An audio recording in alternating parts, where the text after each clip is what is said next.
Assalamualaikum warahmatullahi wabarakatuh. Perkenalkan, nama saya Hairunisa dengan NIM 0306222140. Baik, di sini saya akan menjelaskan dengan materi Gerakan Palang Merah dan Bulan Sabit Merah Internasional. Kita mulai dengan mengetahui apa itu Gerakan Palang Merah dan Bulan Sabit Merah Internasional. Nah, Gerakan Palang Merah dan Bulan Sabit Merah Internasional merupakan organisasi kemanusiaan terbesar di dunia. Organisasi ini berdedikasi untuk membantu mereka yang membutuhkan tanpa memandang ras, agama, bangsa, atau afiliasi politik. Nah, sejarah ini bermula dari keprihatinan seseorang pengusaha Swiss, tepatnya tokoh tersebut bernama Henry Dunant, yang menyaksikan langsung penderitaan yang dialami para korban perang di medan perang pertempuran Alferino, Italia pada tahun 1859.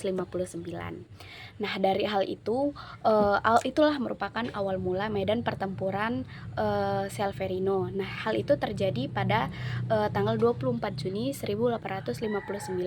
Pasukan Perancis dan Italia terlibat dalam peperangan brutal melawan pasukan Australia di Solferino, Italia Utara. Nah, Henry Dunant ini seorang pengusaha Swiss, kebetulan berada di sana dan menyaksikan langsung kekejaman perang. Nah, ia tegakkanlah penderita korban perang terluka tadi yang tidak terawat. Nah, kemudian Dunant terdorong untuk mendirikan suatu organisasi yang memberikan bantuan kemanusiaan tanpa memandang pihak yang terlibat dalam konflik. Pada tahun 1863, ia mendirikan Komite Internasional Palang Merah atau ICRC di Jenewa, Swiss. Nah, ICRC ini bertujuan untuk melindungi dan membantu korban perang serta mempromosikan hukum humaniter internasional. Nah, kemudian kita lanjut ke simbol palang merah. Nah, sebuah lambang kemanusiaan, simbol palang merah diadopsi sebagai simbol internasional yang mewakili bantuan kemanusiaan. Kemudian simbol ini melambangkan perlindungan dan bantuan bagi korban perang dan bencana. Kemudian simbol ini dihormati dan diakui secara internasional.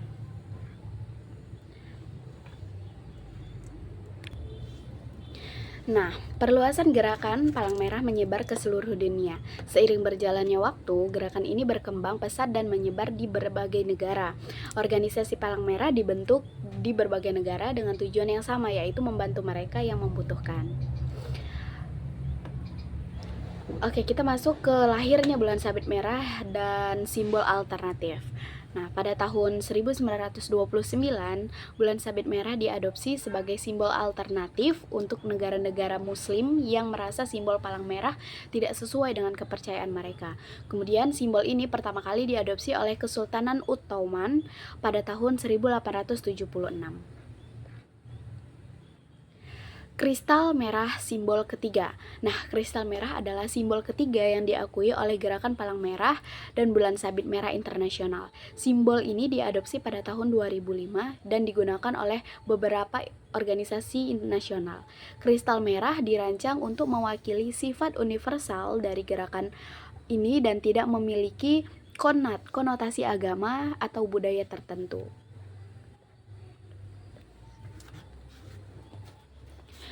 Oke, baik. Kemudian kita masuk ke IVRC. Nah, Federasi Internasional Palang Merah dan Bulan Sabit Merah Internasional atau IVRC.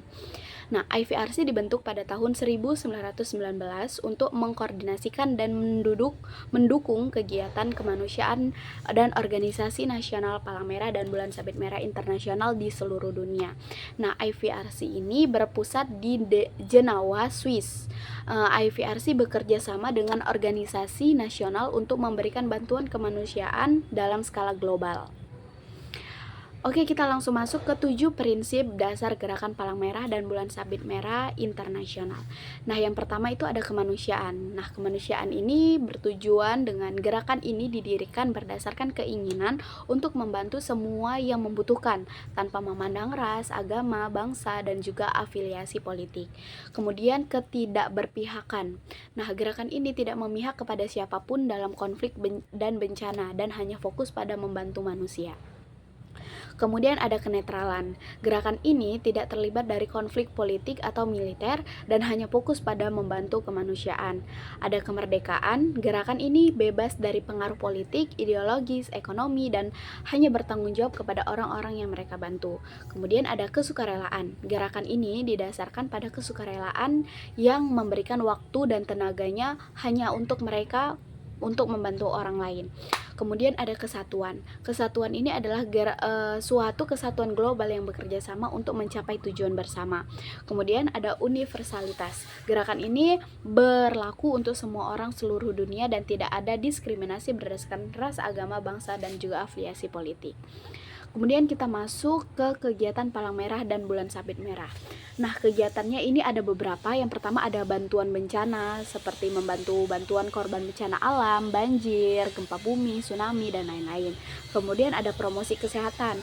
Nah, di sini promosi kesehatan itu seperti melaksanakan program promosi kesehatan seperti imunisasi, pencegahan penyakit menular, dan juga kesehatan reproduksi. Kemudian ada pengembangan masyarakat. Di sini maksudnya yaitu untuk membantu masyarakat untuk membangun kembali kehidupan mereka setelah bencana atau konflik. Kemudian ada hukum humanier internasional. Di situ maksudnya yaitu mempromosikan dan melindungi hukum humanier internasional yang mengatur perilaku sesama konflik bersenjata. Kemudian kita masuk ke peran penting Gerakan Palang Merah dan Bulan Sabit Merah Internasional. Nah, gerakan ini memainkan peran vital dalam membantu orang-orang yang membutuhkan baik dalam situasi darurat maupun kehidupan sehari-hari. Kemudian gerakan ini membantu untuk mengurangi penderitaan manusia dan meningkatkan kesejahteraan masyarakat. Oke, kita masuk ke kesimpulannya.